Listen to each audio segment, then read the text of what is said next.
Bonjour mes frères et sœurs. Bonjour. Mais c'est une grâce que le Seigneur nous donne cette occasion de se retrouver ce matin ensemble. Amen. Quand même, c'est un privilège. Et souvent, sachant que dans le jour que nous vivons, ces derniers jours, vraiment, c'est pas facile. Et il y a vraiment une lutte qu'on ressent dans notre cœur à travers de tout ce qui nous entoure. Même la faiblesse en nous, mais comment il y a une parole ce matin, une force, une manière que le Seigneur va nous changer et va nous visiter, non? N'est-ce pas? Et c'est pourquoi dans notre cœur, on doit rester bien ouvert. Peut-être c'est pas le grand forme, peut-être on n'est pas, on va dire, au niveau spirituel qu'on aurait aimé être, mais le Seigneur est fidèle de nous toucher comme nous sommes. C'est pourquoi on ne doit pas être désespéré, mais on doit avoir juste le courage d'avoir la foi. Parce qu'on ne vit pas la foi. Et aujourd'hui, même ceux qui sont en ligne, merci d'être avec nous et on va faire le Seigneur confiance en somme. Amen. Alors on va louer notre Dieu ensemble, excuse-moi, et on va profiter dans sa présence. Amen.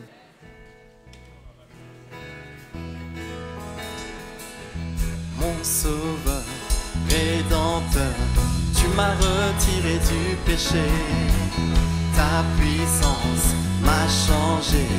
Tu as laissé ta divinité pour nous.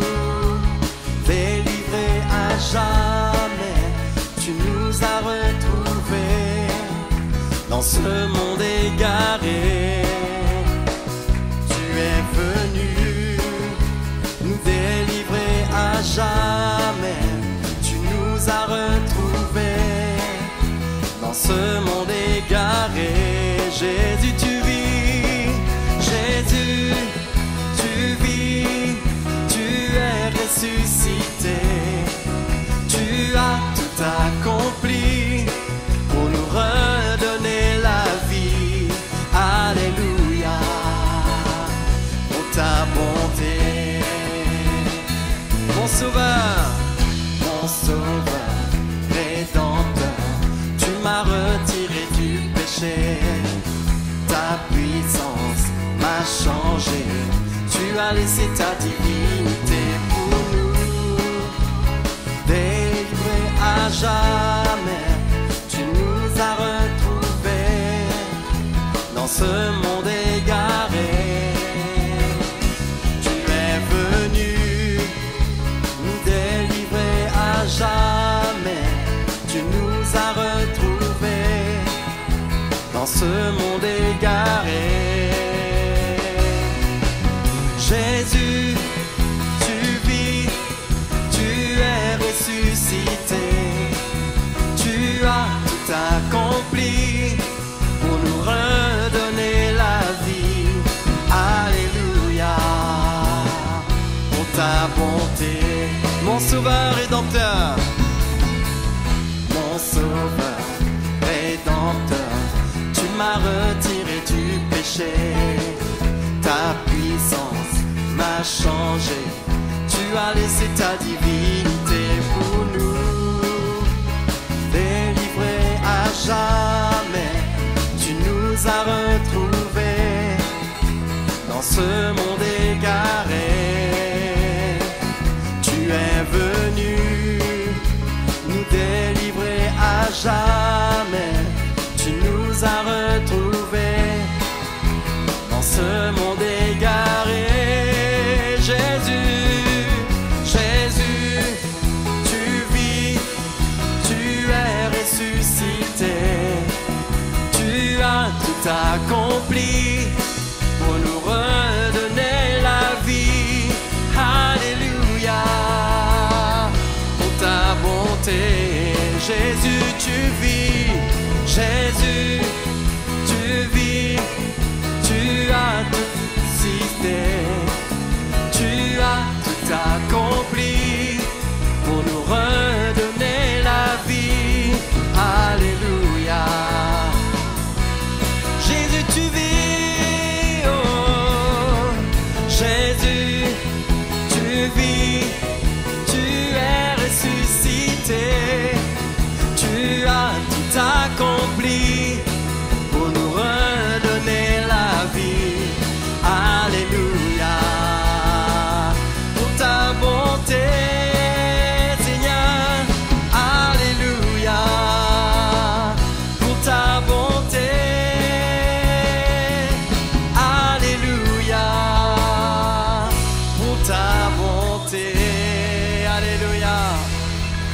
Alléluia. Toi la gloire, Seigneur. La joie que donne Jésus, c'est la joie de son salut. Il nous délivre chaque jour et nous célébrons son amour. La joie que donne Jésus, c'est la joie de son salut. Racheté pour l'éternité, nous l'exaltons. À lui soit gloire, louange, honneur, puissance, sa joie éternelle consume le cœur. À lui soit gloire, puissance, sa joie éternelle consume le cœur. La joie que donne Jésus, la joie que donne Jésus, c'est la joie de son salut. Il nous délivre chaque jour et nous célébrons son amour. La joie que donne Jésus, c'est la joie de son salut. Racheté pour l'éternité, nous l'exaltons. À lui soit gloire, louange, honneur, puissance, sa joie éternelle consume nos cœurs. À lui soit gloire, louange, honneur, puissance, sa joie éternelle consume nos cœurs. À lui soit gloire, louange, honneur, puissance, sa joie éternelle consume nos cœurs. À lui soit gloire, louange, honneur, puissance, sa joie éternelle consume nos cœurs. J'aime le louer, j'aime le louer, j'aime le louer, j'aime le louer et exalter son saint nom. J'aime le louer, j'aime le louer, j'aime le louer et exalter son saint nom. Chantons Alléluia, chantons Alléluia, chantons Alléluia. Jésus-Christ est Seigneur, nous l'exaltons très haut.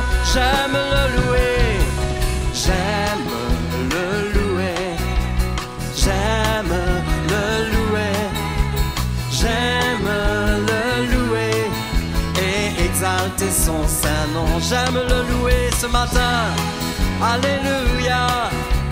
J'aime le louer, j'aime le louer et exalter son saint nom. Chantons Alléluia, chantons Alléluia, chantons Alléluia.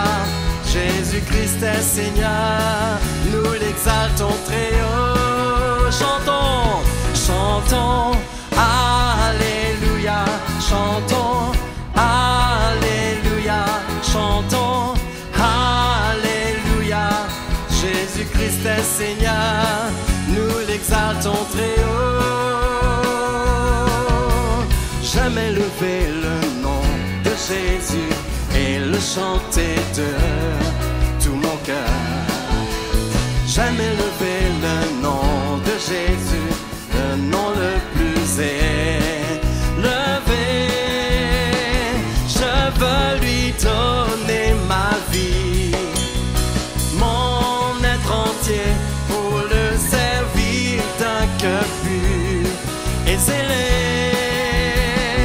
Car je sais qu'il m'a changé, régénéré pour faire de moi un témoin de son amour. J'aime élever le nom de Jésus, j'aime élever le nom de Jésus et le chanter de tout mon cœur.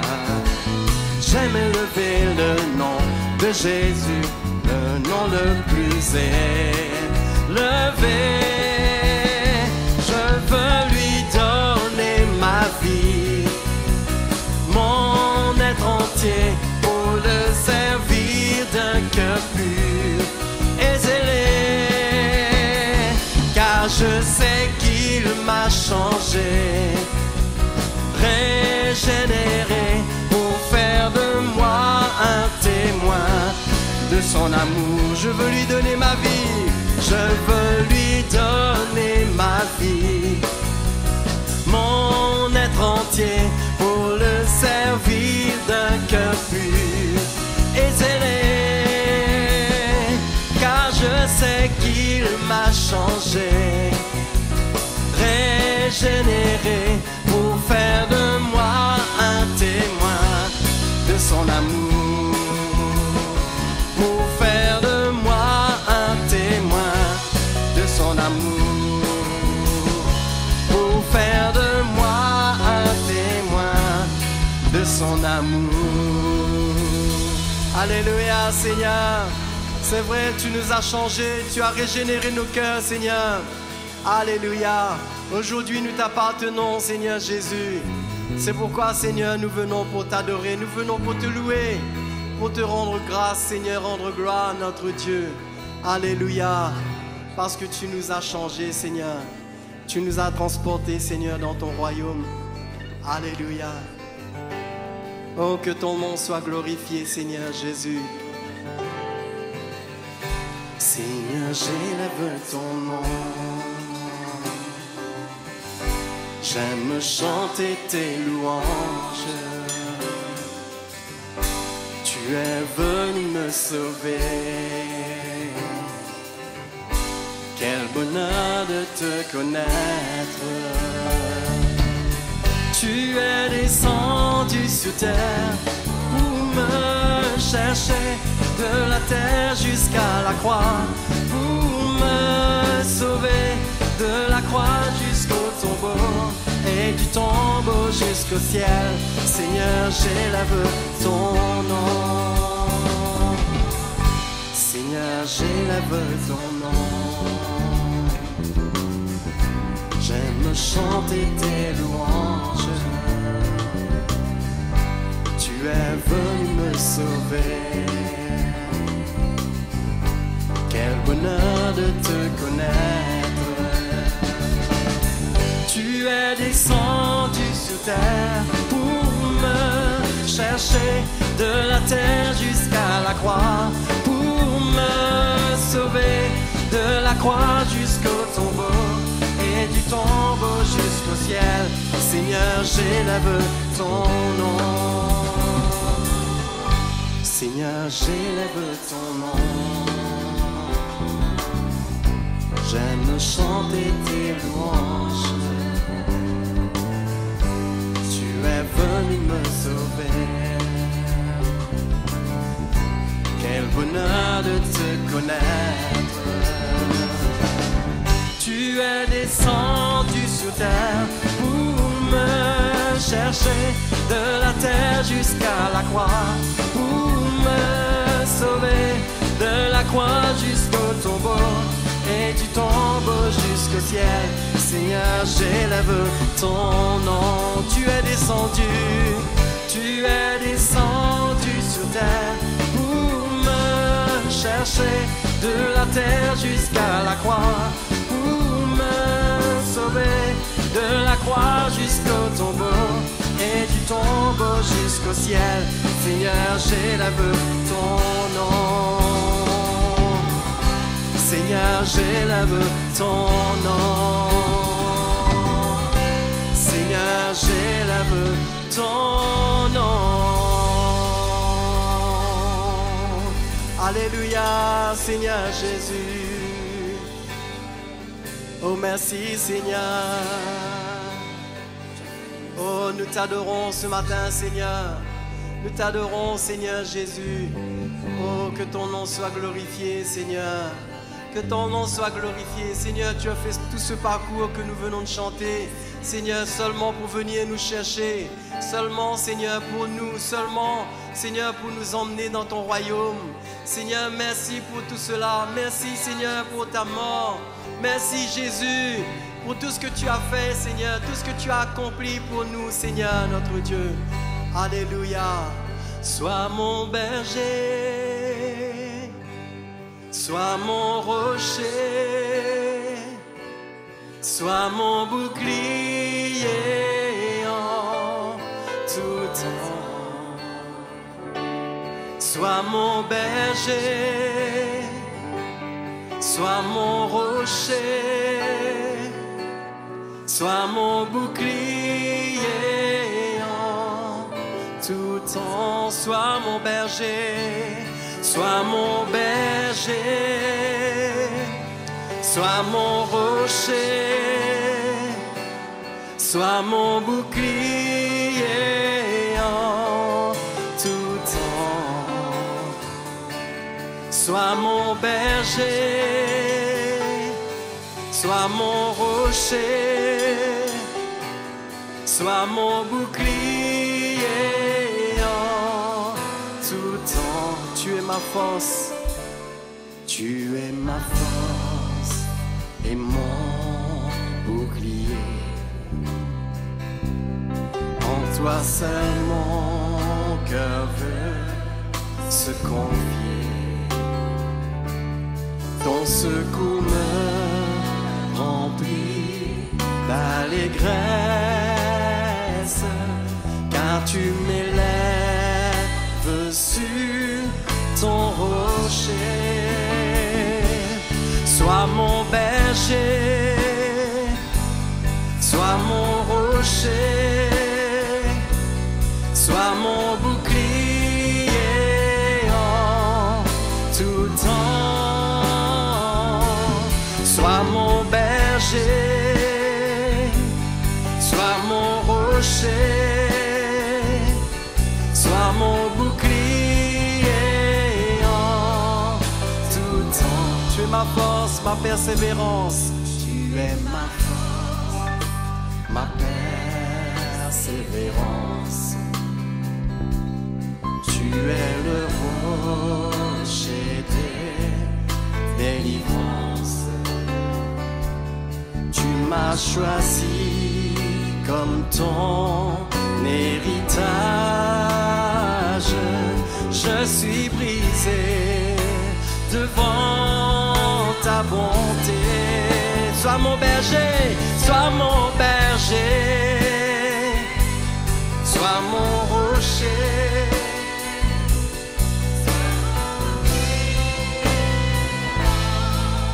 Tout temps.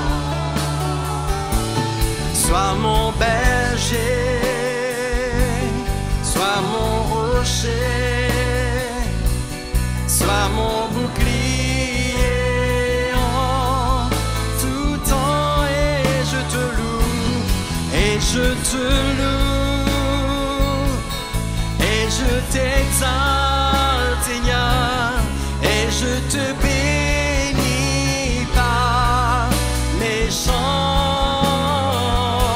Oui, je te loue, et je t'exalte,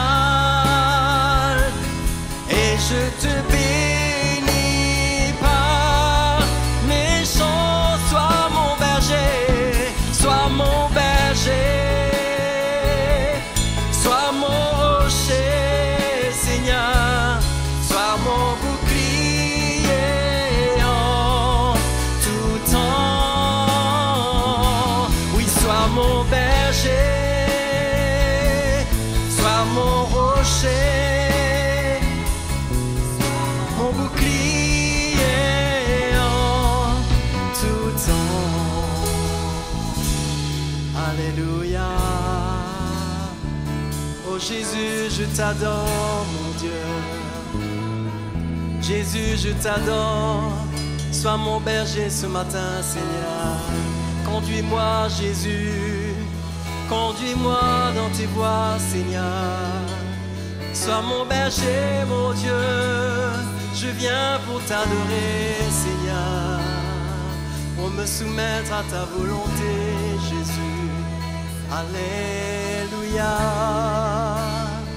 ô Seigneur mon Dieu. Alléluia, oh merci Seigneur.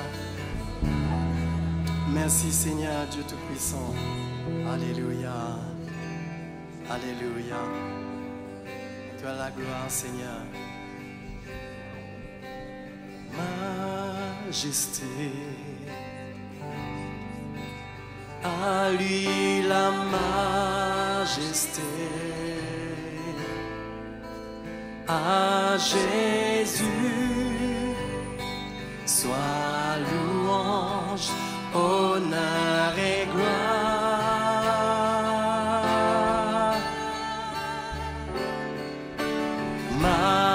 Majesté, suprême autorité, dans notre cœur, Christ le Sauveur, régnant Seigneur. Majesté,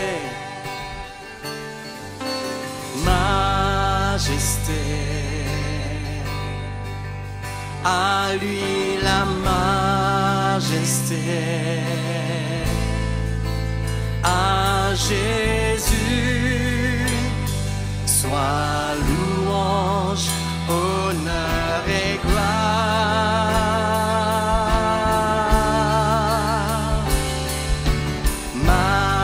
Majesté,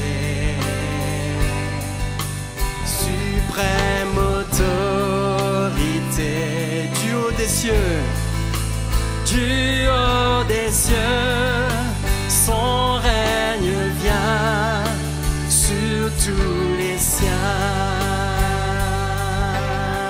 Exaltons, oh exaltons et proclamons le nom de Jésus.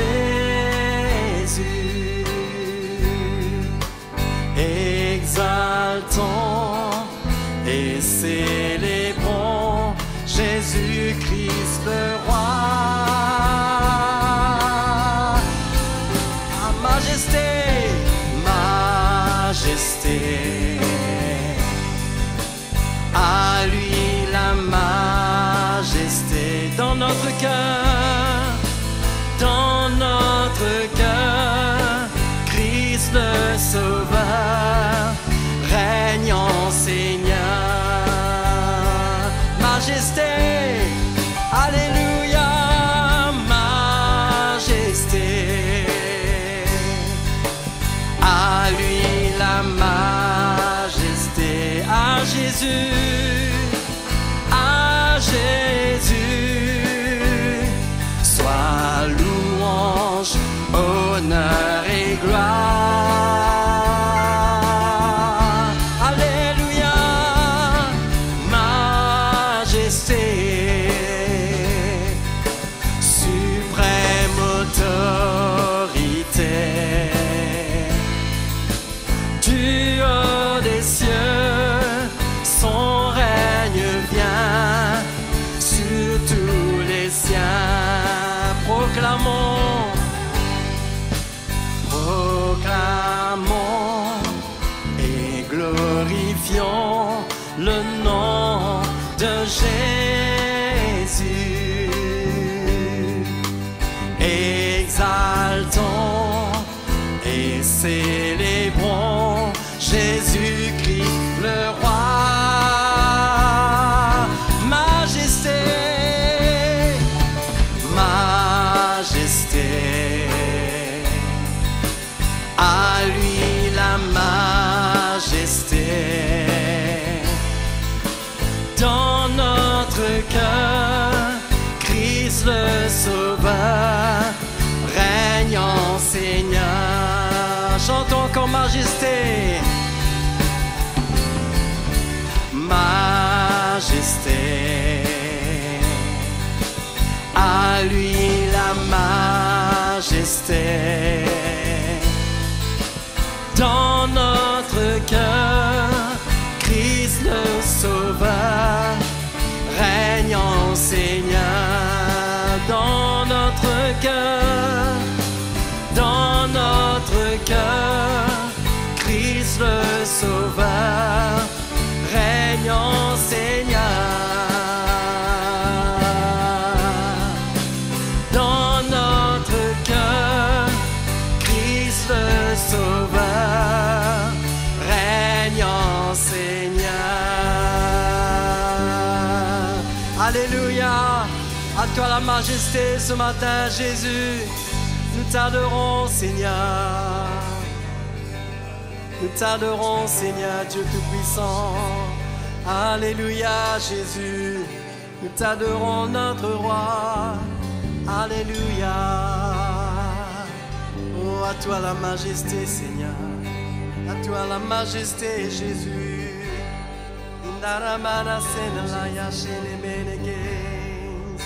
Alléluia, Seigneur. Oh, merci, Jésus. Merci, Seigneur. Merci, Dieu Tout-Puissant. Tu es là ce matin, Seigneur. Alléluia. T'adorons, Jésus. Au-dessus de tout, tu es élevé. Au-dessus de tout ce qui a été créé. Au-dessus de toute intelligence humaine, tu étais là au commencement. Au-dessus de tout, tu es élevé. Au-dessus de toutes les merveilles du monde, au-dessus de tous les trésors de la terre, rien ne peut se comparer à toi.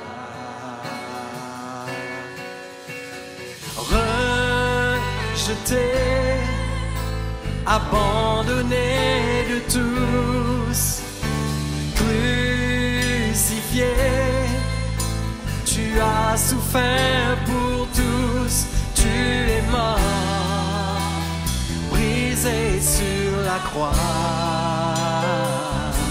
par-dessus tout, tu m'as aimé, libéré. Au-dessus de tout, tu es élevé. Au-dessus de tout ce qui a été créé. Au-dessus de toute intelligence humaine, tu étais là au commencement. Au-dessus de tout, tu es élevé. Au-dessus de toutes les merveilles du monde. Au-dessus de tous les trésors de la terre. Rien ne peut se comparer à toi.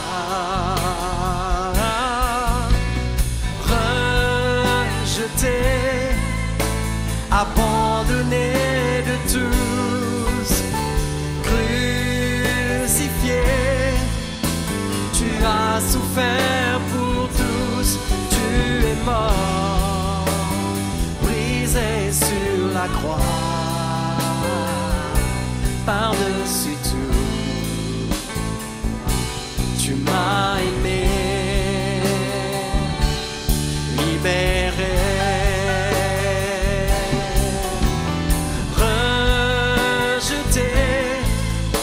Abandonné de tous, crucifié, tu as souffert pour tous, tu la croix, par-dessus tout, tu m'as aimé, libéré, rejeté,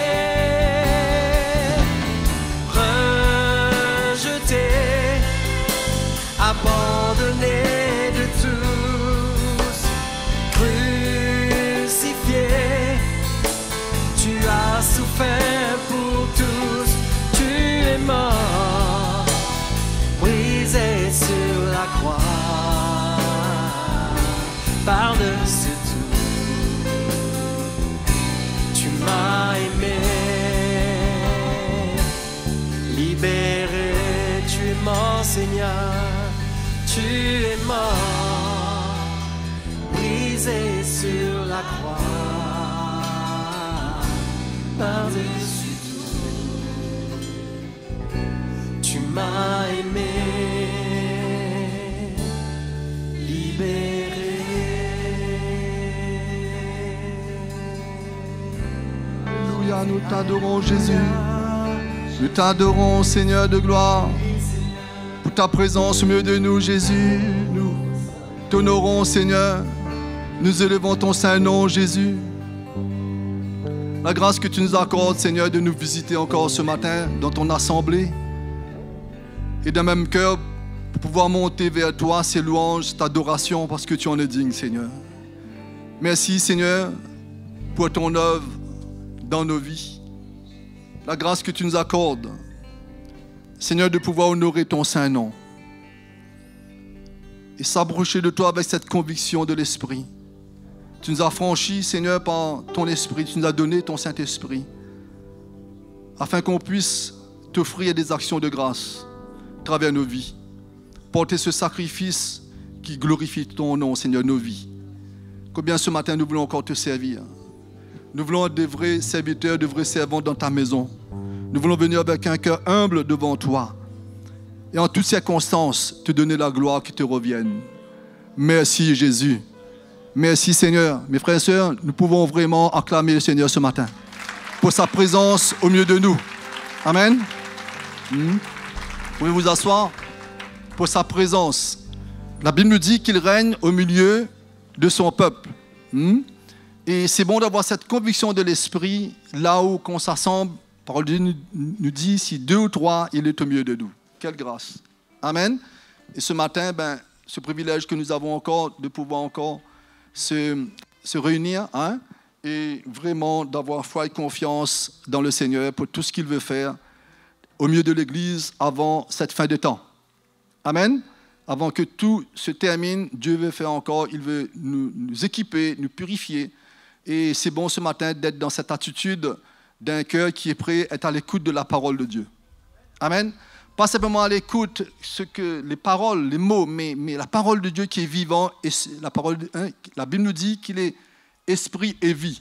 Cette parole qui vient affranchir notre cœur, notre être spirituel, notre âme, notre esprit, doit être édifié encore ce matin. Amen. Que c'est bon de donner toute cette place au Seigneur. Non, les frères et sœurs? Vraiment de se disposer, comme nous avons entendu dès le commencement avec notre frère, qu'importe les circonstances, les situations auxquelles on fait face à l'heure actuelle, mais nous, étant des enfants de Dieu, on veut se nourrir, se fortifier dans notre esprit, dans notre âme. Chose plus importante pour tout être humain sur cette terre, de connaître Dieu et de se laisser former par lui. Et ce matin, avant même la prédication de la parole de Dieu, qui va, c'est sûr, Dieu a quelque chose de bon pour ses enfants quand on se rassemble. Ce matin, on va vraiment servir Dieu avec tout ce que nous avons mis à cœur pour le service au milieu de son Église. On va apporter nos offrandes et c'est sûr, là aussi, c'est un moyen d'exprimer notre reconnaissance que Dieu fait. Vous savez, Dieu ne nous pèse pas par le prix. Est-ce que vous comprenez? Un jour, quand on va arriver devant le Seigneur, il ne va pas nous dire, toi tu as donné tant, toi tu as donné tant, voilà, maintenant je te récompense pour cela. Dieu regarde toujours à l'état de notre cœur. Amen. La Bible nous dit, si quelque part de ce cœur, on est un peu, il y a des choses qui ne sont pas claires dedans, la Bible nous dit, il vaut mieux aller rectifier avant même qu'on puisse le servir. Quoi que ce soit qu'on peut faire pour Dieu. Mais ce matin, c'est l'occasion pour nous d'avoir ce cœur vrai avec Jésus et de le servir de tout notre cœur. Amen. Ben, sans trop tarder, hein, on va vraiment emmener nos offrandes. Il y a 2 paniers au bout pour qu'il n'y ait pas trop de grande foule ici. Et c'est bon de respecter quand même la distance qu'il faut. D'accord? Voilà. On va continuer à adorer Jésus. Bless the Lord, oh my soul, oh my soul. Worship His holy name. Sing like never before. Oh my soul, I worship Your holy name. Bless the Lord, oh my soul, oh my soul. Worship His holy name. Sing like never before. Oh my soul, I worship Your holy name. Bless the Lord, bless the Lord, oh my soul, oh my soul. Worship His holy name. Sing like never before.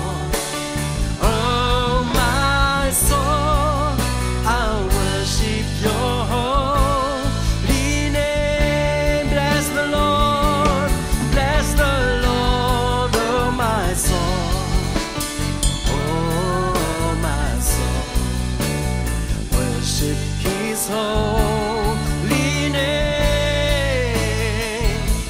Sing like never before.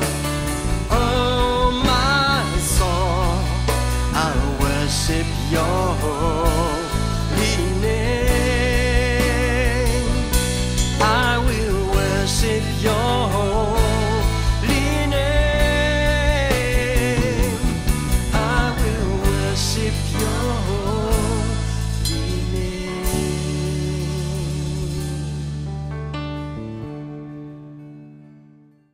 1, 2. Bonjour tout le monde, tous les frères et sœurs. Voilà, nous sommes heureux d'être là ce matin. Et ce matin, j'aimerais vous parler de un petit point, et on va lire dans la parole de Dieu.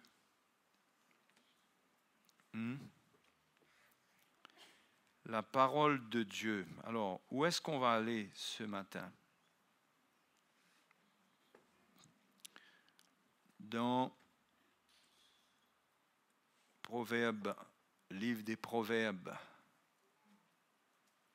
chapitre 12, verset 21. Ça va tout le monde? Hein? Aucun malheur n'arrive au juste, mais les méchants sont accablés de maux. Merveilleux, non? Cette parole. Vous aimez? Aucun malheur n'arrive au juste. Et dans le psaume 34, verset 20, il nous est dit: le malheur atteint souvent le juste.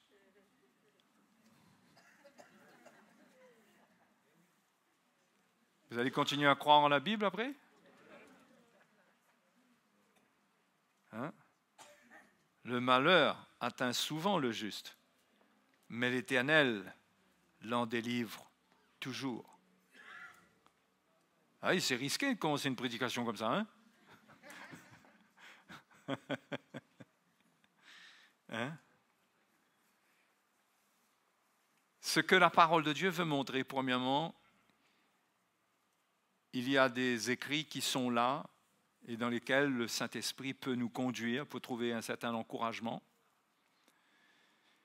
Mais le cœur de Dieu, ce n'est pas, premièrement, lui-même de mettre ses enfants sous des malheurs, mais il semblerait bien qu'il y a certaines formes de malheurs qui sont inévitables. Job lui-même a expérimenté cela au plus haut point, au plus haut degré, en ayant perdu tous ses biens, tous ses enfants. Il ne lui restait qu'une femme qui le maudissait. Mais le Seigneur l'a relevé. L'a relevé. Donc, il y a des justes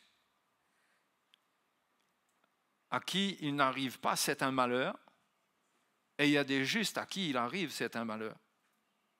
Mais Dieu est en contrôle de tout. Il n'y a pas de contradiction dans la parole de Dieu. Vous voyez? Ce qui est le plus important à comprendre, c'est que le Seigneur est avec le juste. Le Seigneur est avec le juste. Et quand il permet certaines choses pour le juste, pour celui qui marche dans sa justice, quand il permet, c'est pour son plan. Et c'est pour le bien de celui qui est atteint aussi. Ce qui fait que finalement, ce malheur, il tourne, non pas, il ne demeure pas un malheur, mais à la longue, ça tourne presque en bénédiction, parce que le plan de Dieu s'accomplit. Il y a des choses que nous ne comprenons pas dans notre vie, qui arrivent, et nous aurions beau y mettre notre intelligence, nos raisonnements, mais n'ont jamais trouvé les tenants et les aboutissants. Et je crois que c'est pourquoi la parole de Dieu nous encourage à marcher par la foi, à faire confiance au Seigneur pour notre vie et à être prêt. Mais surtout, à mettre de côté ce qu'il y a à vouloir pour nous, ce qu'il y a de meilleur, ce que Dieu veut de meilleur pour nous. On doit le désirer. Et encore une fois, ce que l'on désire de meilleur ne vient pas toujours sans douleur. Ça ne vient pas toujours sans souffrance. Parce que souvent, ce que Dieu a de meilleur pour nous, le Seigneur doit permettre la mise à mort de notre nature charnelle pour nous donner ce qu'il a pour nous. Parce que la chair, la nature de la chair a une nature voleuse. La chair vole la gloire de Dieu. La chair vole les talents de Dieu. La chair vole le temps qui doit être consacré à Dieu. Et s'il n'y a pas d'œuvre de la croix dans la chair, eh bien, tout ce que le chrétien reçoit retourne pour sa chair. Et peut-être qu'il l'a demandé dans un esprit bien disposé.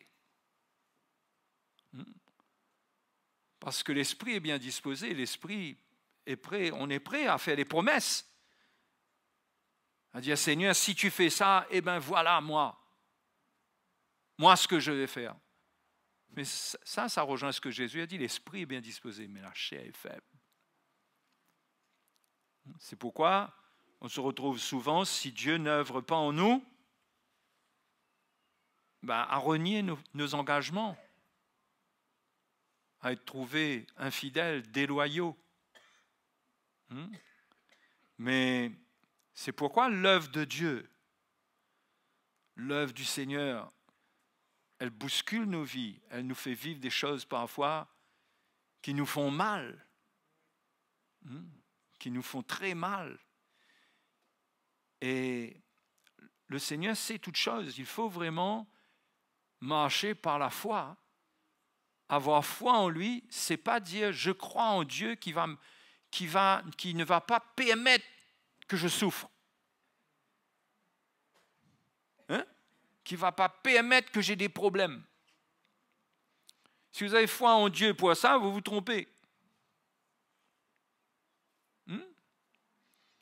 Parce que Habakkuk, même lorsqu'il a reçu cette révélation, c'est lui qui a reçu la révélation que le juste vivra par la foi et que Paul a utilisé pour établir la doctrine de la justification.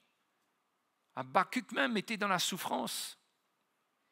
Et il ne comprenait pas qu'il y aurait eu une armée qui serait venue juger le peuple de Dieu et que le peuple de Dieu allait passer par des moments terribles.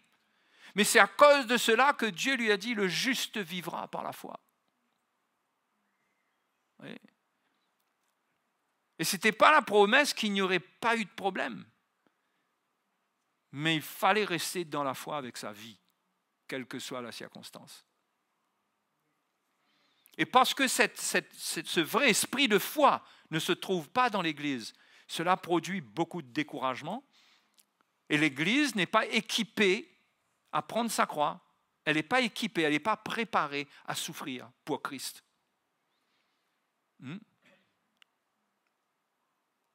Donc ces paroles sont vraies.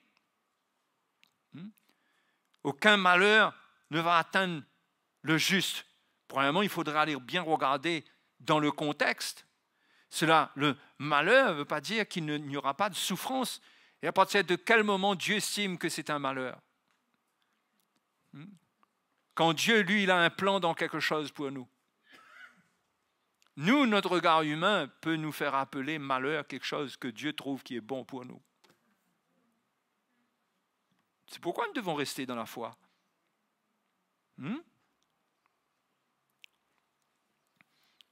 Le malheur atteint souvent le juste, mais l'Éternel l'en délivre toujours. Il garde tous ses os, aucun d'eux n'est brisé. Et ça fait référence à la mort du Seigneur. Jésus a été atteint par la mort de la croix, par les souffrances. Mais le Seigneur l'en a délivré par la résurrection. Et ce qui était écrit pour lui, c'est que ses os, la promesse était pour ses os. Ses os ont été gardés. Aucun d'eux n'a été brisé. Et c'est ce qui s'est passé à la croix quand Jésus est mort. Donc il y a des choses que Dieu dit sur nous. Il y a une limite que Dieu met à certaines choses, à des circonstances, et ce n'est pas les mêmes pour tout le monde. Donc on ne peut pas prendre des versets de la parole de Dieu et se réclamer littéralement de ces versets pour comme si imposer à Dieu une ligne de conduite ou une directive pour notre vie. Dieu a un plan pour chacune de nos vies. Et dans ce plan, il y a des moments difficiles. Donc, il faut s'équiper pour les accepter, afin de ne pas se rebeller contre Dieu, afin de ne pas devenir amer. Quand le Seigneur a délivré le peuple d'Égypte, ils n'étaient pas prêts. Pourtant, le Seigneur leur avait montré sa grandeur, sa puissance, mais ils n'étaient pas prêts au fur et à mesure qu'ils avançaient dans le désert. Déjà avant même le désert, ils ont été rebelles, beaucoup d'entre eux. Ils sont allés dans le désert avec une mauvaise conception de ce que Dieu est. Que ce Dieu qui leur avait montré sa puissance-là. Voyez, une fois qu'ils ont été, vous vous rendez compte, les plaies qui ont frappé l'Égypte, et eux, ces plaies-là ne les ont pas frappés. Vous réalisez comment ils sont sortis d'Égypte, ils ont dépouillé les Égyptiens. Vous réalisez que quand ils sont arrivés à la mer Rouge, Dieu a ouvert la mer Rouge. Et après ça, le désert a commencé. Et ils s'attendaient à ce que Dieu continue à faire des guérisons, à faire des miracles, à faire des... Et le Seigneur voulait les éprouver, les tester. Le Seigneur voulait qu'ils laissent dans l'Égypte, dans le désert, leur rébellion. Et c'était dans la souffrance qu'ils devaient apprendre à s'humilier pour abandonner leur iniquité, leur péché. Donc le désert était dans le plan de Dieu. Ce désert qui a existé entre Canaan et l'Égypte, c'est Dieu qui a mis ce désert-là. C'est Dieu qui a conduit toutes choses pour que ce désert-là soit un désert. Parce que c'était pour son peuple, ça. Pour qu'avant d'arriver à Canaan, ils arrivent et que le Seigneur a travaillé leur vie ils ont compris qui Dieu est. Ils ne pouvaient plus se permettre d'être capricieux avec le Seigneur, mais ils allaient se soumettre inconditionnellement à Dieu, parce que si Dieu est Dieu, il n'y a pas de condition.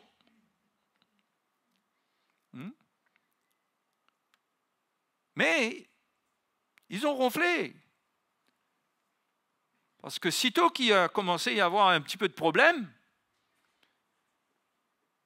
ils ont murmuré, au point que leur cœur gâté les a fait oublier ce que Dieu a fait, et leur cœur est allé au-delà de ce que Dieu avait fait, et leur cœur a passé au-dessus de tout ce que Dieu avait fait pour les ramener devant leur marmite, dans leur cuisine, où il y avait de l'ail, il y avait de la viande. Ils ne voyaient même plus leur souffrance desquelles le Seigneur les avait retirés. Ils n'avaient plus souvenir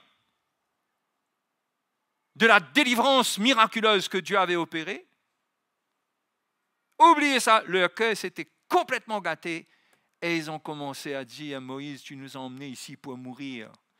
Hein? Pourquoi nous ne sommes pas restés en Égypte, là où il y a de l'ail, il y a de la bonne nourriture?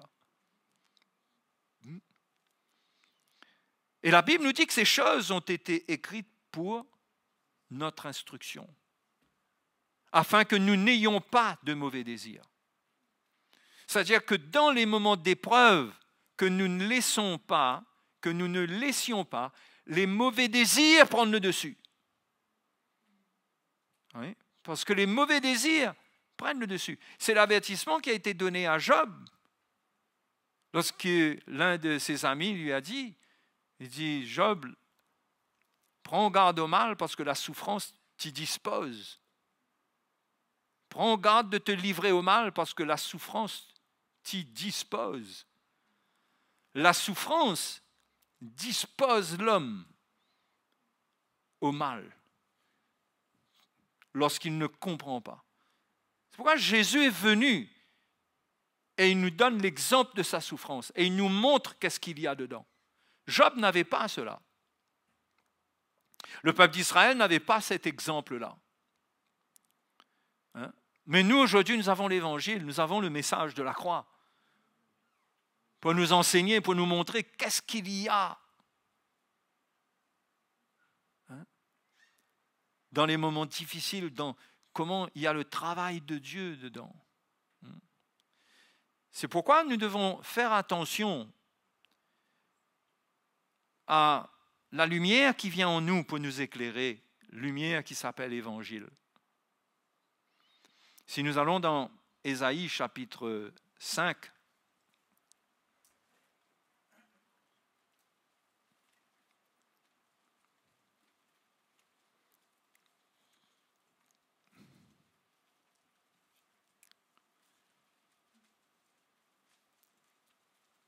Ésaïe dit: malheur, vous voyez le mot malheur là? Verset 20. Ésaïe chapitre 5, verset 20. Pendant que je bois un coup d'eau fraîche à votre santé.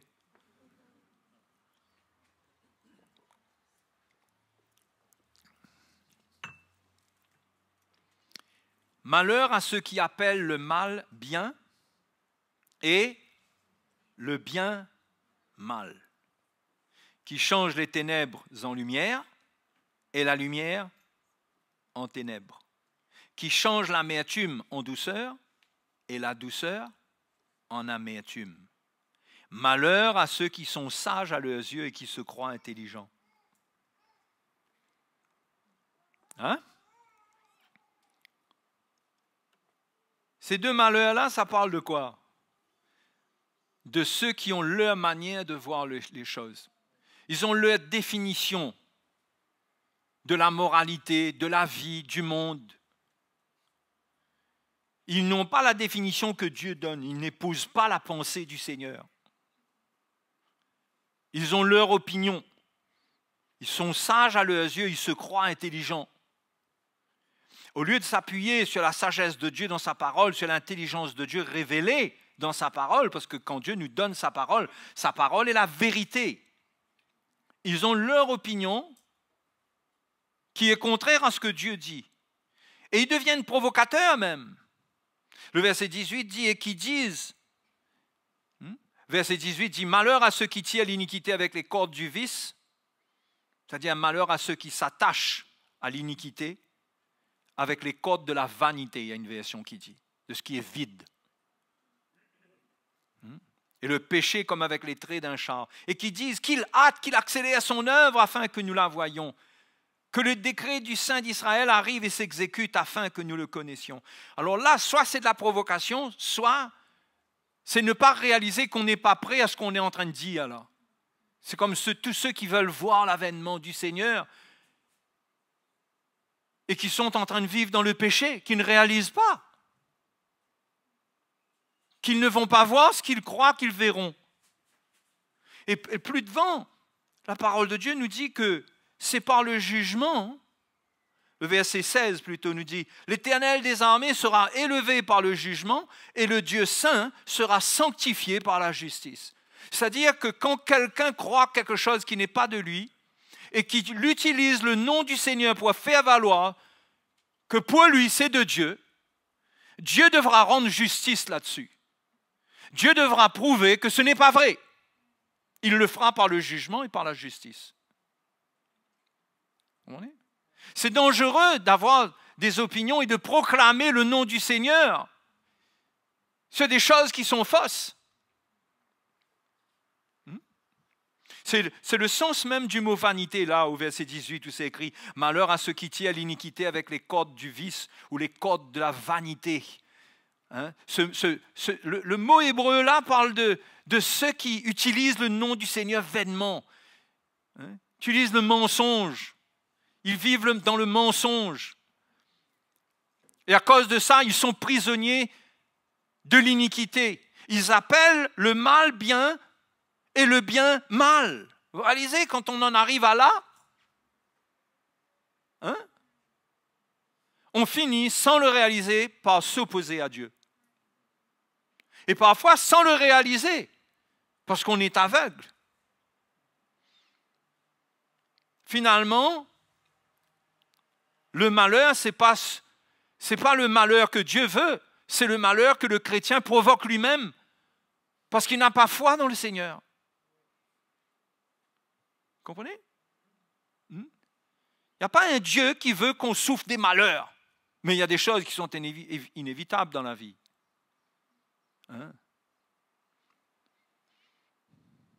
Mais ceux qui sont sages à leurs yeux, ils donnent des définitions aux choses. Ils ont leur manière de voir les choses. Ils ont leur c'est pas grave. Ils ont leur jugement qui fait qu'ils exagèrent. Moi, je ne vois rien de mal. Où est le problème? Il faut voir ce que la parole de Dieu dit. Parce que, encore une fois, la nature de la chair, elle est voleuse. Elle prend, notre nature charnelle nous séduit, elle prend la parole de Dieu et la tourne à son avantage. Par exemple, elle prend la doctrine de la liberté et la tourne à son avantage pour qu'elle ait cette liberté de se manifester. Elle prend la doctrine de la grâce et elle en fait quelque chose qui va amener une séduction où celui qui va se laisser gagner par cette séduction, il va croire qu'à cause de la grâce, il est couvert pour tous les risques. Vous comprenez? Il a une assurance, tout risque. Mes frères et mes sœurs, ces manières de voir la doctrine du Seigneur sont dangereuses. Parce qu'on finit par appeler le mal bien. Et le bien aussi mal. Parce que quand on appelle le mal bien, le bien tel qu'il est finit par nous gêner. On ne peut pas appeler le mal bien sans appeler le bien mal. Parce que les deux sont contraires. On ne peut pas se contredire. Si on appelle le mal bien, on doit appeler le bien mal. Alors là, ça devient grave. C'est comme ça qu'on s'oppose à la saine doctrine. Si on trouve qu'on n'a pas besoin, si par exemple pour nous, finalement, on ne le réalise pas, mais on est d'accord avec la rébellion. Parce qu'il y a de la rébellion, il y a de la désobéissance dans notre vie. Mais qu'est-ce qui va se passer? On va finir par condamner l'autorité qui veut nous rappeler que c'est Dieu qui règne. On est obligé. Donc, quand on s'aligne avec la chair, on s'oppose à Dieu. On ne peut pas appeler le mal bien sans appeler le bien mal. Hein? Quand on n'est pas soumis, quand on appelle le mal bien, c'est-à-dire la liberté de faire ce qu'on veut, on appelle ça bien. On est obligé d'appeler le bien mal. On est obligé de dire que finalement, mais l'autorité, par exemple pour les jeunes, mais l'autorité de mes parents, quand même, c'est exagéré. C'est normal, parce que tu appelles le mal bien. Tu es obligé de condamner le bien de Dieu et en faire quelque chose qui est mal. Obligé.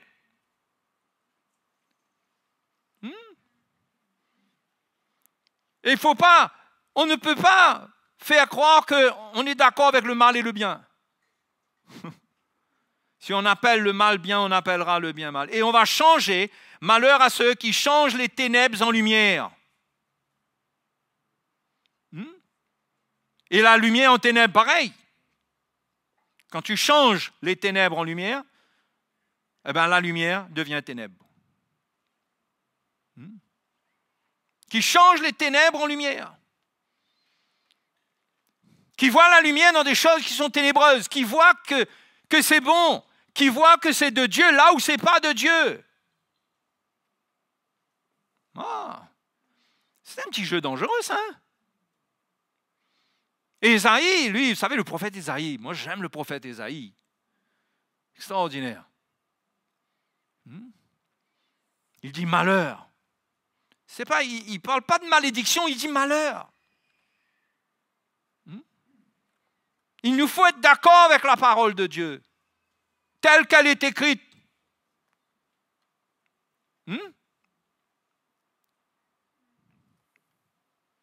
Mais je crois que vous comprenez la pensée ce matin-là, de ce que je suis en train de vous dire. Il faut s'aligner avec la parole de Dieu. Il faut que la parole de Dieu nous montre c'est quoi la lumière de Christ. Et qu'au travers de cela, on condamne les ténèbres. Éphésiens chapitre 5 nous dit de condamner les œuvres des ténèbres. Que les ténèbres sont réprouvées par la lumière. Quand la lumière est là et nous l'avons acceptée, elle réprouve les ténèbres. Mais celui qui joue avec les ténèbres et qui essaye d'en faire des arguments pour en faire une lumière de compromission, celui-là joue avec le feu. N'ayons pas peur d'être radical, mes frères et sœurs, envers nous-mêmes, pour nous-mêmes, concernant la justice, concernant la droiture. Laissons la parole de Dieu tracer pour nous les normes. Ne résistons pas à la parole de Dieu. Sachons l'interpréter. Il faut savoir l'interpréter. C'est pourquoi Dieu donne des ministres de l'Évangile pour enseigner, pour éclairer. Parce que tout doit partir du message de la croix. On ne peut pas prendre la Bible comme ça et balancer la Bible, balancer des versets n'importe comment. Tout cela doit être enseigné dans un contexte qui forme la saine doctrine. Tout cela doit former un puzzle harmonieux qui vient de la mort de Christ. Et toute conclusion doit être tirée à partir de la mort et de la résurrection de Christ. Et tout ce qui est dit, tout ce qui est pratiqué doit être en ligne avec.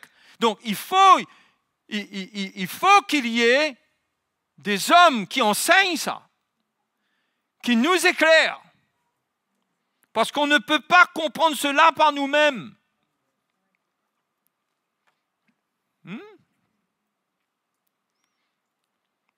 S'il n'y a pas ça, on va mélanger les ténèbres avec la lumière et on se met en danger. Et après, les malheurs qui arrivent, ce sont des malheurs que nous avons cherchés parce que nous n'avons pas obéi au Seigneur. Je ne parle pas de malheur de la vie qui arrive comme des décès, comme une maladie grave, comme une circonstance grave. Il y a des choses graves qui arrivent, qui font partie de la vie. Une crise économique grave arrive, ben ça se pourrait que tu perdes ton emploi et que, oui, tu as un moment très difficile. Pourtant, tu sais le Seigneur, tu aimes le Seigneur.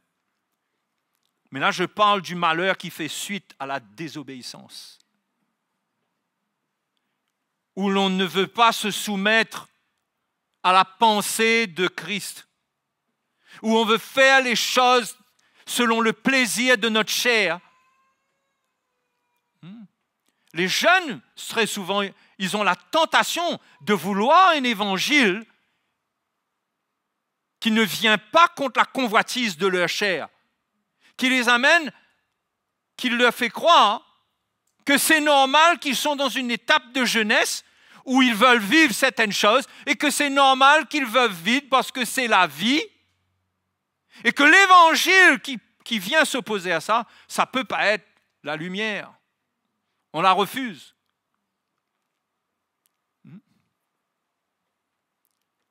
C'est le même évangile qui traite le péché chez tout le monde, chez les jeunes, chez les enfants, dans les couples, dans les adultes, dans les personnes âgées.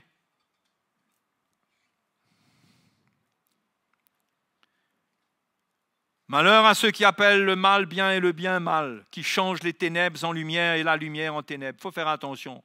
Il faut craindre d'être en train de changer les ténèbres en lumière et la lumière en ténèbres.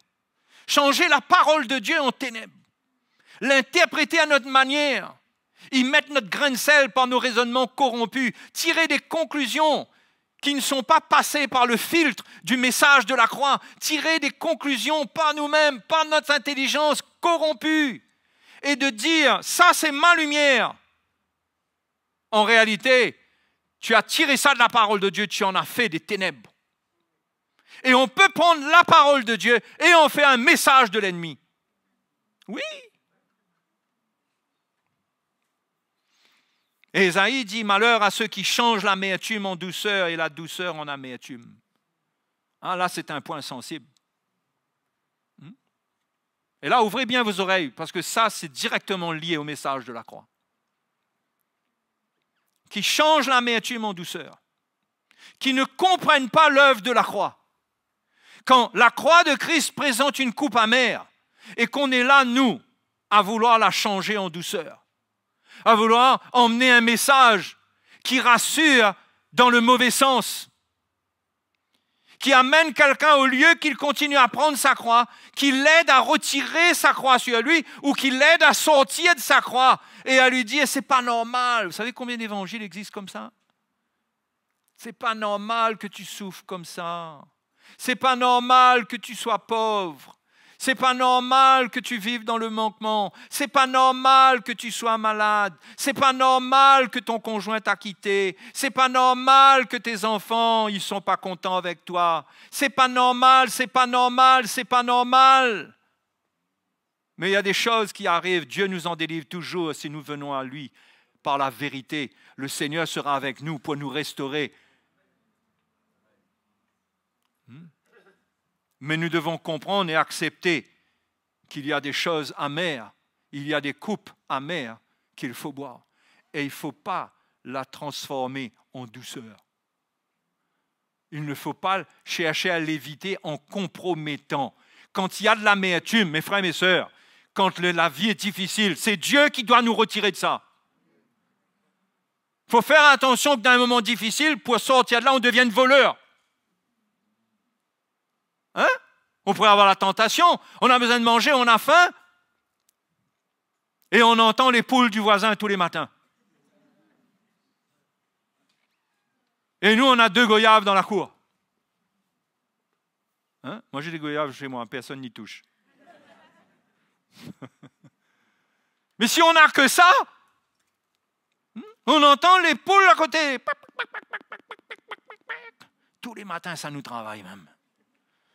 J'ai faim. Et Dieu te regarde là. Qui tu choisis là? Et c'est facile de devenir un voleur là le soir, mettre un masque sur toi là. sauter la clôture et zigouiller une petite poulette là. La tentation est là quand il y a de la souffrance. Mais au lieu de mettre notre foi dans le Seigneur, Dieu est capable de faire des miracles pour nous, sans qu'on ait besoin de nous transformer en bandits, en voleurs, en tricheurs. Et ça, c'est le test. Le test de l'amertume.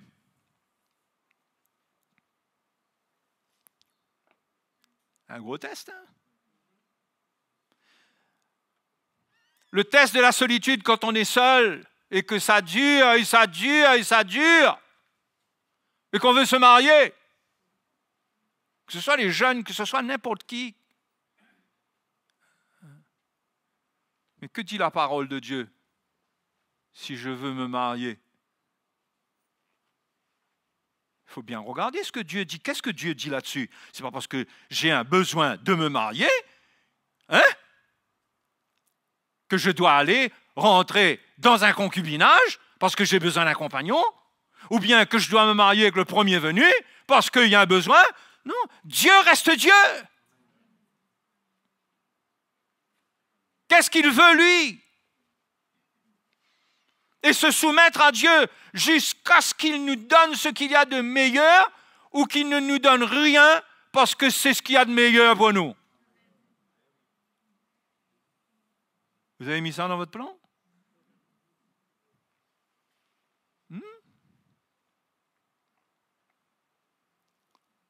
L'amertume, on peut la transformer en douceur. C'est la grande tentation. Tout le temps, bouillon de bread amer même. Un petit truc doux, un petit truc sucré. Alors, on a remarqué que même physiquement, en général, on aime les trucs sucrés. On n'aime pas garder l'amertume dans notre bouche. Malheur à ceux qui changent l'amertume en douceur. Attention. Au contraire, dans ce moment amer-là, Dieu veut retirer quelque chose de toi. Dieu veut faire une œuvre en toi. Et malheur à ceux qui changent la douceur en amertume.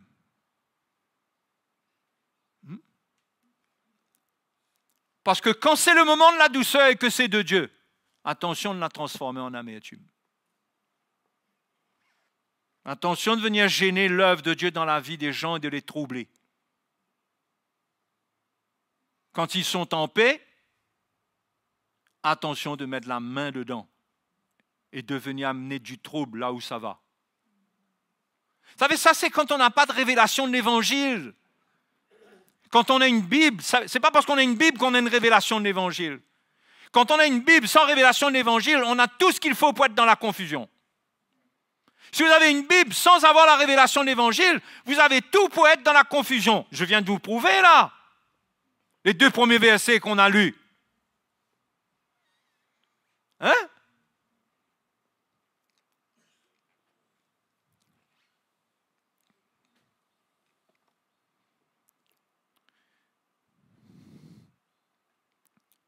Avant cela, toujours au chapitre 5 d'Ésaïe, et le verset 11. Regardez. Ça va, tout le monde? On apprend.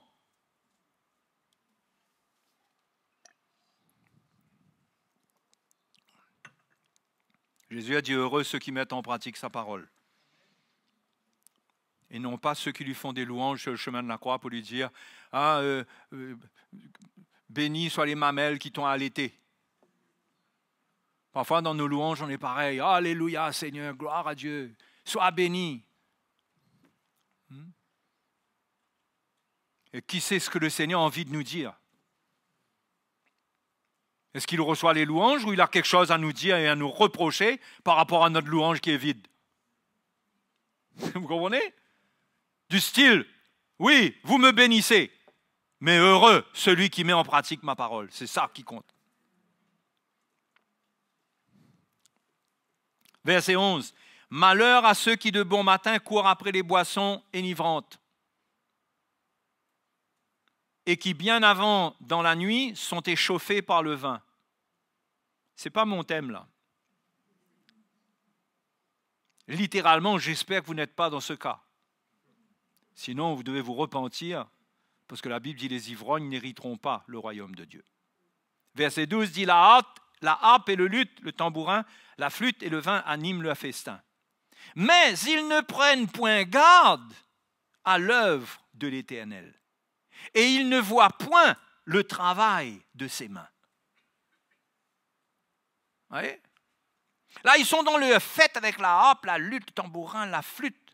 Et le vin anime le festin. Ce qui veut dire qu'un chrétien, ça s'applique aussi à un chrétien, peut avoir un style de vie qui pourrait paraître comme si que... Mais qu'est-ce qu'il y a de mal dedans? Qu'est-ce qu'il y a de mal dedans, frère, que j'écoute la radio toute la journée? Qu'est-ce qu'il y a de mal dedans que moi, j'aime mon petit coup de musique là?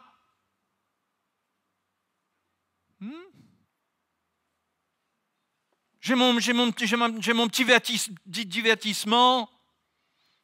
Mais c'est ce que cela produit comme état d'esprit. Et c'est les conséquences de cela, c'est que lorsque l'on nourrit la chair, regardez, mais ils ne prennent point garde à l'œuvre de l'Éternel et ils ne voient point le travail de ses mains. Quand on vit dans la chair et selon la chair, on ne comprend pas l'œuvre de Dieu. On n'est pas sensible à l'œuvre de Dieu. On ne prend pas garde à l'œuvre de Dieu, on est occupé. Notre vie, c'est nous distraire, c'est faire la fête, c'est être cool, c'est être bien. Et on s'arrange pour cela. On change l'amertume en douceur, la douceur en amertume. On appelle le bien mal et le mal bien, etc. Hein? On est dans un monde dans lequel on est perdu dans la chair et on ne voit plus dans l'esprit.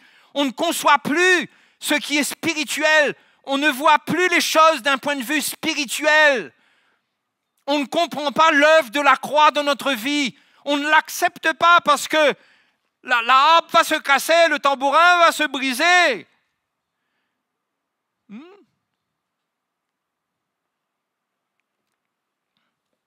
Il ne voit pas le travail de ses mains. Quand les mains de Dieu sont à l'œuvre pour vouloir façonner ton cœur, tu ne vas pas voir cela, tu vas dire non. Et tu vas appeler ce bien-là mal. Tu vas dire non. Tu vas dire Satan, je te résiste. Hein? Au lieu de dire Seigneur, j'accueille ton œuvre. Tu me montres mon état. Mais quand on est dans la chair, les frères et les sœurs, on n'est pas avec l'œuvre que Dieu doit faire en nous pour nous délivrer d'elle. Parce que la chair donne des plaisirs qui refusent la souffrance. Parce que le plaisir, c'est le contraire de la souffrance. Si on se nourrit de plaisir, on ne veut pas de souffrance. Je ne dis pas qu'on veut la souffrance, mais au moins on s'équipe de l'évangile pour l'accepter, pour continuer à voir que Dieu veut faire une œuvre dans ma vie.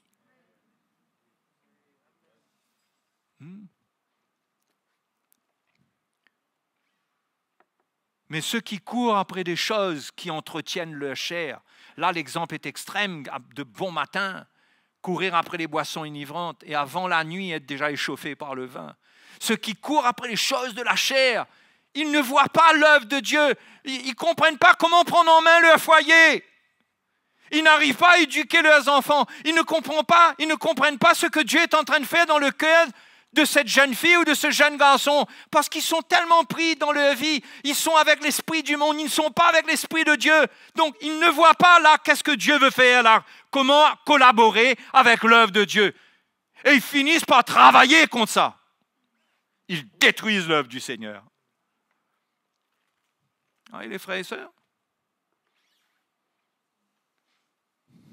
Et ils n'ont pas pour méditation l'œuvre du Seigneur. Seigneur, ton œuvre pour ma maison, ton œuvre pour l'Église, Seigneur.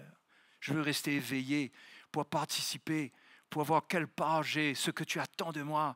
Comment je peux être un instrument pour ma famille, pour mes enfants, pour mon mari, pour ma femme. Hein? On ne prend pas garde parce que l'esprit du monde nous rend égoïstes, nous amène chacun dans notre coin, chacun de notre côté pour vivre notre vie. Et on a un semblant d'unité, parce que physiquement on est ensemble, mais spirituellement on est déjà divisé. Il y a combien de foyers qui sont comme ça? Où il y a des jeunes qui mènent leur vie, où il y a des femmes par rapport à leur mari qui mènent leur vie, ou des maris par rapport à leurs femmes qui mènent leur vie. On mène sa vie. On n'est pas redevable aux autres. On a détruit la structure de Dieu. On a renié l'œuvre de Dieu. On ne prend pas garde à l'œuvre de Dieu. On ne se soumet pas à la manière dont Dieu construit. On vit notre vie dans l'esprit du monde et l'esprit du monde nous amène à détruire ce que Dieu construit parce que c'est ça l'esprit du monde. Et on ne le réalise pas parce que pour nous, vivre, c'est respirer. Tant qu'on respire, on vit. Et là, on respire, donc on vit.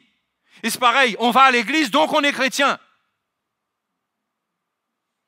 On prie un petit coup, donc on est chrétien. On ne réalise pas qu'il faut sortir d'une vie charnelle, d'une vie qui prend nos pensées, qui nous empêche de ressentir l'Esprit de Dieu, qui nous empêche d'entendre la voix de Dieu qui peut nous dire « Prends un temps avec cet enfant-là. » Ton enfant vient rentrer de l'école, là. Il s'est passé quelque chose aujourd'hui. Prends un moment, va le questionner sur ce qui est arrivé. Il ne va pas oser t'en parler. Ah, mais pas avec ça. Si on est dans la chair avec notre flûte et notre harpe et notre tambourin et toute l'histoire là. Adaptez, mettez les instruments modernes avec ça. Je n'ai pas besoin de mettre de nom avec ça. Là-dedans, vous pouvez mettre à la place la télévision, les tablettes, le téléphone, les distractions et tous les trucs.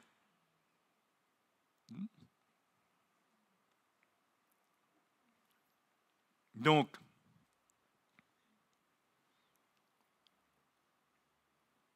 le malheur concernant le juste ne vient pas tout seul.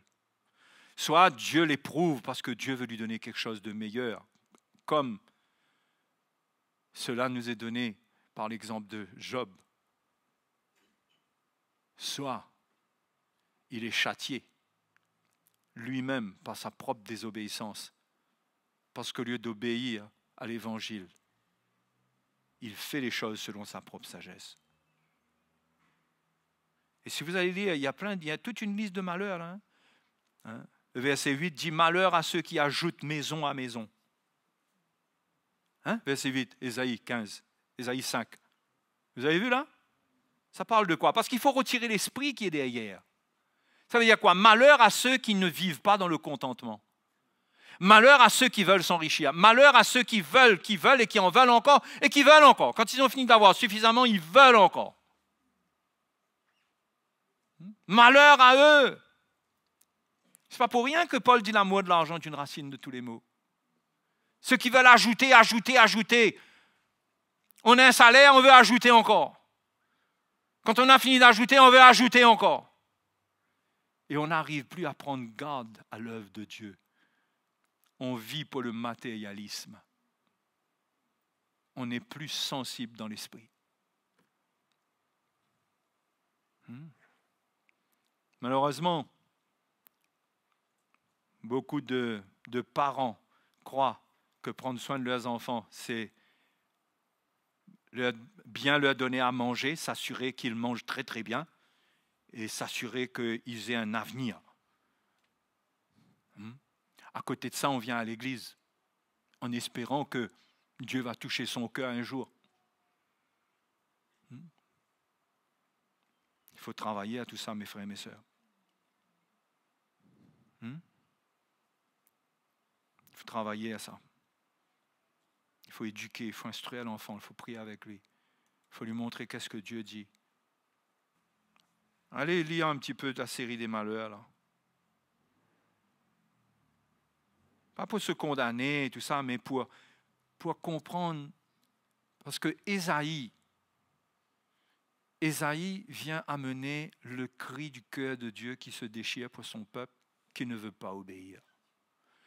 Dans Deutéronome, Dieu avait dit à Moïse, « Oh, si mon peuple pouvait se soumettre comme cela, que je n'ai plus les termes exacts. Si mon peuple pouvait écouter ma parole comme ça, combien il serait heureux. Hein? Combien je prendrais soin d'eux, combien. Oh, s'ils pouvaient tout le temps être comme cela, parce qu'il y a eu un moment où ils ont fait un coup ce que Dieu a dit. Ils ont eu le cœur de Dieu, ils ont eu la sagesse de Dieu. Dieu dit, mais s'ils pouvaient être comme ça tout le temps.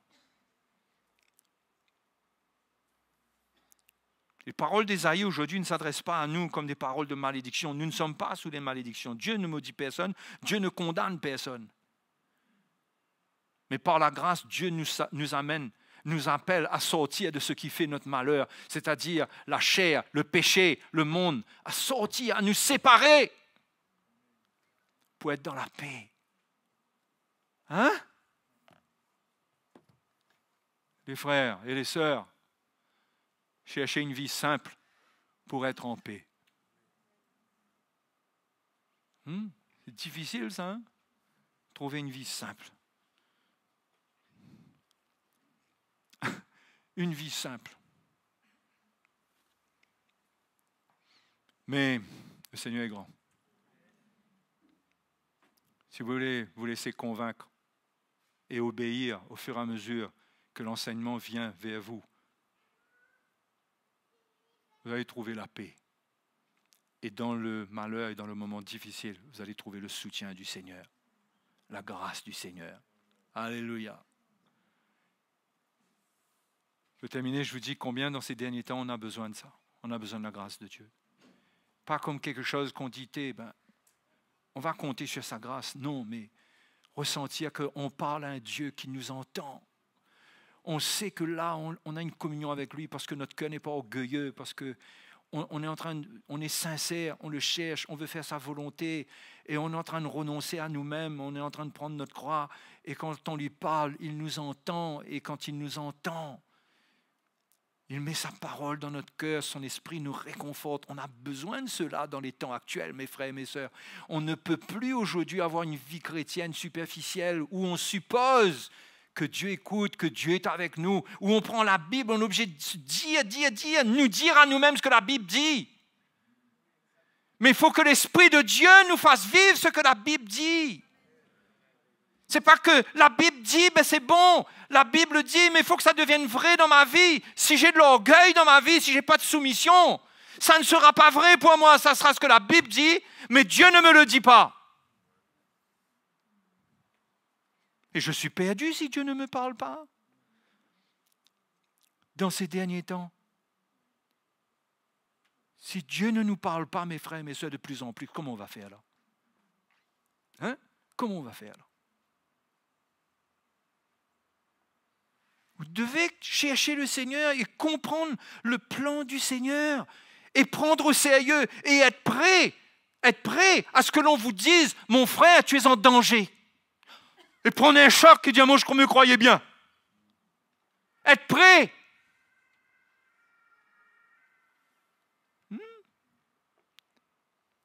Parce que les temps, s'ils sont difficiles là, ils vont devenir difficiles encore plus. Ça ne sera peut-être pas la même chose, mais les temps vont être compliqués. Mais vous savez, celui qui n'a pas construit une relation, c'est-à-dire construire, c'est quoi? Ce n'est pas tous les matins, il dit, il va prier 5 minutes, 10 minutes, 15 minutes. Il s'applique à être droit, à être intègre, il s'applique à éprouver son cœur, il s'applique à la repentance, il purifie son cœur, il est sensible quand son cœur manifeste de la méchanceté. Waouh, non, il n'est pas d'accord avec ça, il revient devant le Seigneur, il va se repentir avec les autres. Et il a un cœur qui est brisé et c'est comme ça qu'il garde sa relation avec le Seigneur. On croit que garder notre relation avec le Seigneur, c'est appuyer dans la prière et le jeûne. Mais Dieu nous montre que ce n'est pas ça. Ésaïe même dit, jeûnez, vous jeûnez pour être entendu, mais vous continuez à fermer le poing, montrer le poing à vos adversaires, à avoir des propos injurieux et durs envers votre prochain au lieu de le secourir. Il dit, c'est ce que vous appelez un jeûne pour être entendu d'en haut. Dieu même condamne ces choses. On croit, nous, que c'est à force de prier, à force. Oui, il faut prier. Oui. Mais la relation avec le Seigneur ça s'entretient par la droiture.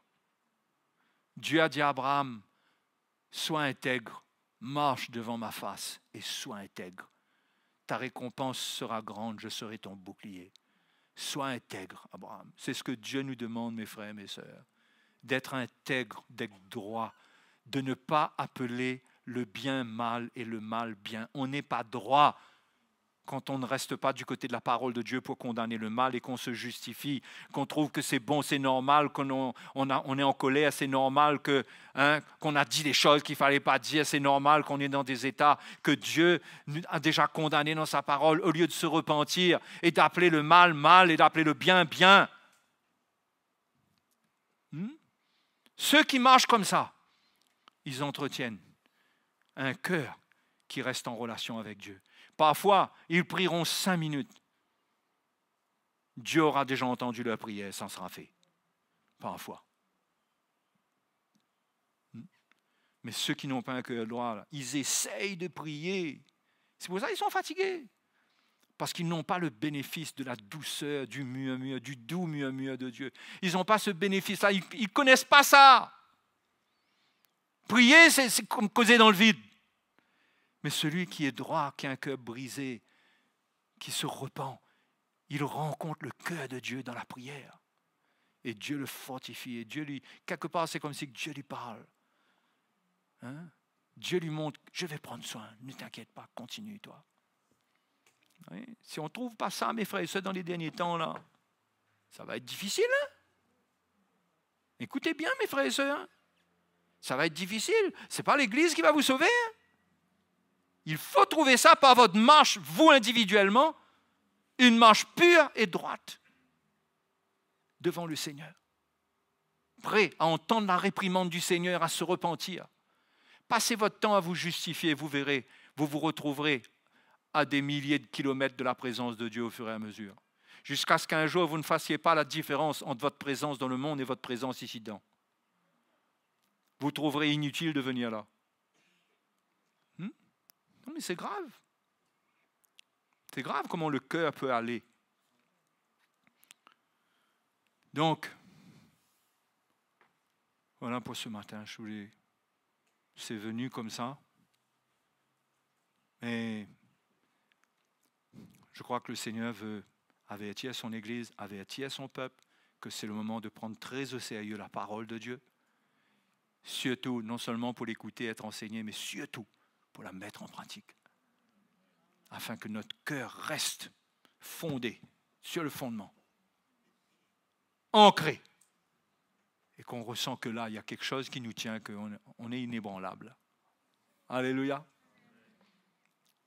La religion ne vous permettra pas de persévérer dans les derniers temps. L'esprit religieux vous amènera avec les religieux. L'esprit de Christ vous amènera avec ceux qui marchent avec Christ. Et ça va être de plus en plus fort. Il y aura une séparation.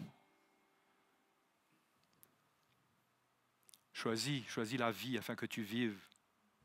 Nous dit Moïse, choisis la vie. J'ai mis devant toi la vie et la mort, choisis la vie. Alléluia. Ok les frères et sœurs. Allons nous tenir dans sa présence ce matin. Dans sa présence ce matin. Venons nous humilier dans sa présence. Venons nous humilier. Abandonnons cette attitude orgueilleuse où l'on se tient comme si on n'a rien à se reprocher. C'est de l'orgueil, ça. Où l'on se tient comme si que tout est bon pour nous, là. Combien de choses on a besoin de reconnaître dans nos vies, qui ont besoin de changer. C'est peut-être pas le péché, mais c'est cette chair, cette vie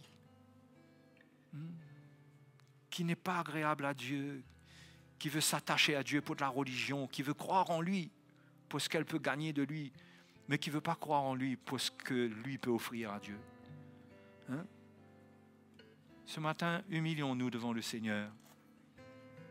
Alléluia. Le Seigneur est là pour chacun de nous. Il est là pour nous faire du bien. Il nous reprend, il nous réprimande. C'est son amour envers nous. Il nous dit, attache-toi au bien, attachez-vous. Paul a dit, attachez-vous fortement au bien. Il dit, haïssez le mal, attachez-vous fortement au bien. Alléluia. Oh, merci Jésus. Merci Seigneur, nous t'adorons. Nous t'adorons Seigneur, nous te louons. Seigneur, vois nos cœurs devant toi ce matin. Ta parole est annoncée, Seigneur,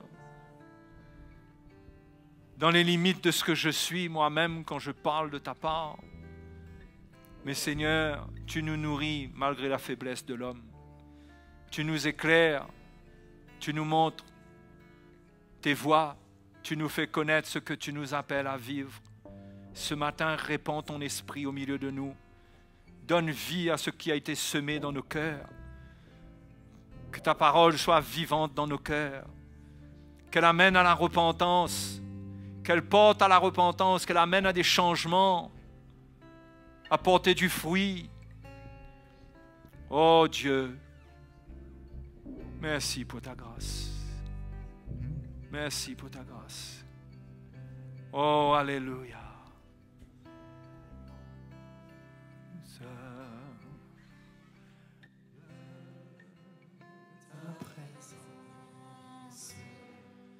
Mon être entier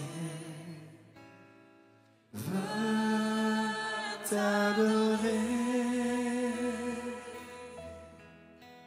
Brise-moi, ô Seigneur, attendris mon cœur, que ma vie puisse te glorifier.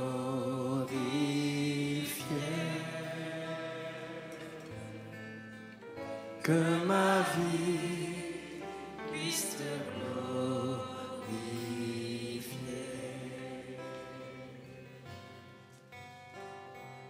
Dans la douceur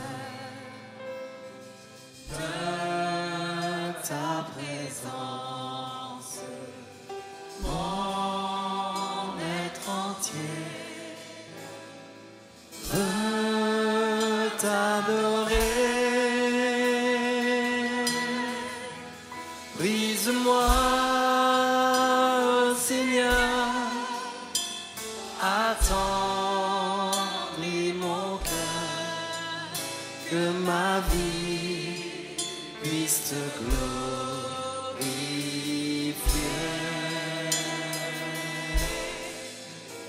Que ma vie puisse te glorifier.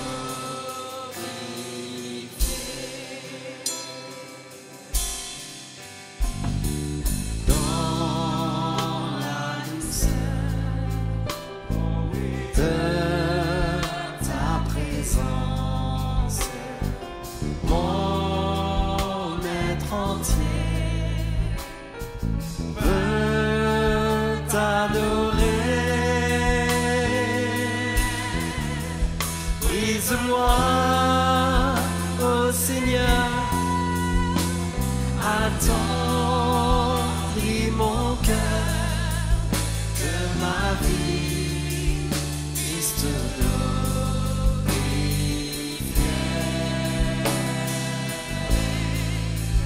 Que ma vie puisse te glorifier.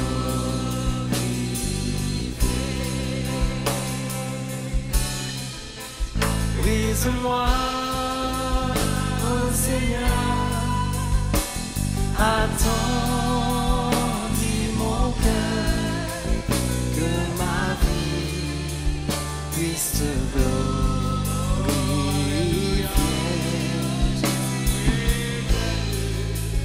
Que ma vie puisse te glorifier.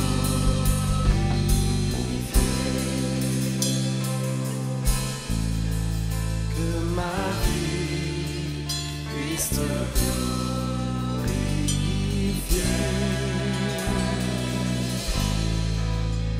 Que ma vie puisse te glorifier.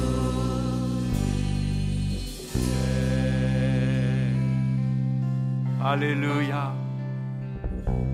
Oh, merci Seigneur. Merci Seigneur. Oh Seigneur. Alléluia. Alléluia. Gloire à ton nom, Jésus. Gloire à toi. Gloire à toi. Tu es vivant. Tu es glorieux. Tu es merveilleux.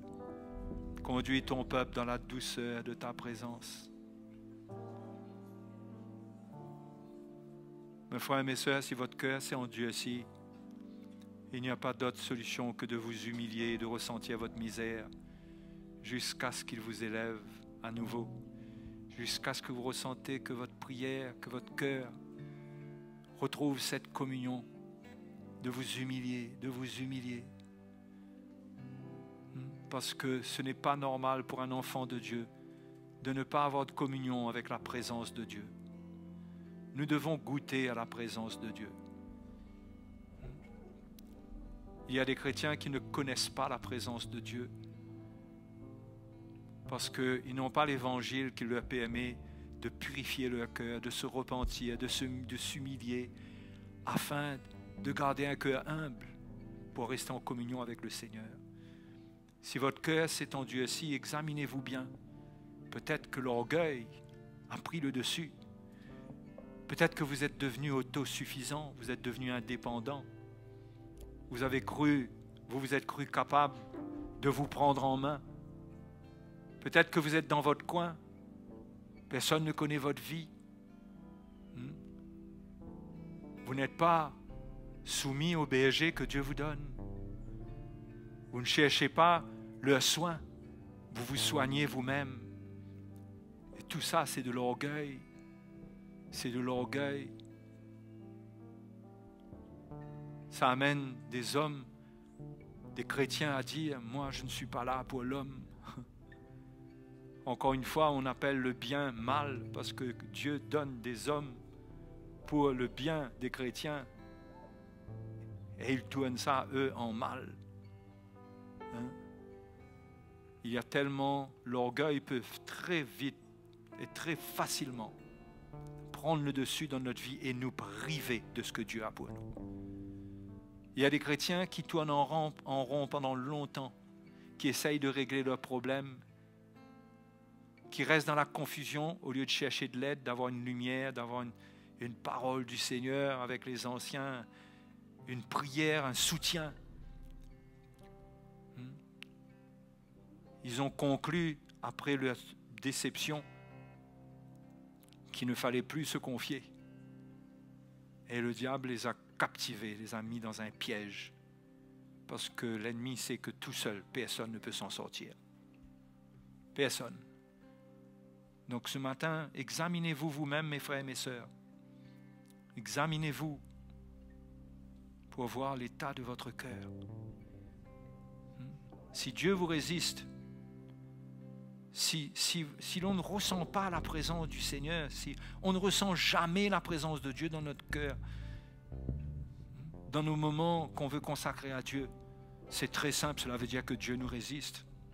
Je ne dis pas qu'à chaque fois que quelqu'un prie, il est en extase, à chaque fois que quelqu'un adore le Seigneur, il est transporté, absolument, non. Mais d'une manière ou d'une autre, un enfant de Dieu, il est appelé à expérimenter une communion.